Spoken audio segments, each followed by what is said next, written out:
praat soos 'n kind. 1 Johannes 3 vers 1 sê, kyk watter groot liefde die Vader aan ons bewys het, dat ons kinders van God genoem kan word, en dit is ons ook. Om God in gebed ons Vader te noem, impliseer dat ons uit die posisie van 'n kind bid.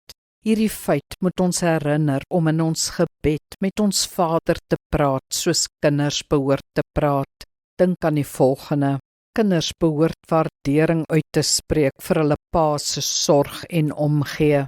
Kinders behoort hulle pa se raad en advies te vra vir hulle uitdagings. Kinders behoort jammer te sê as hulle verkeerd opgetree het en verleiding en hulp te vra. Kinders behoort sommer net met hulle paas te kan gesels oor alles wat gebeur het en wat in hulle harte is. Kinders behoort ook net rustig by hulle paas te kan wees, sonder veel gepraat. Sien jy, 'n gesprek tussen 'n pa en 'n kind is natuurlik, ontspanne en opbouend.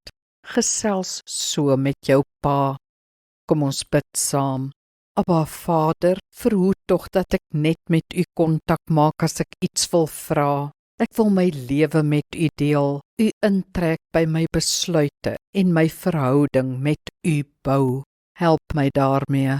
Amen. Die Here seën jou.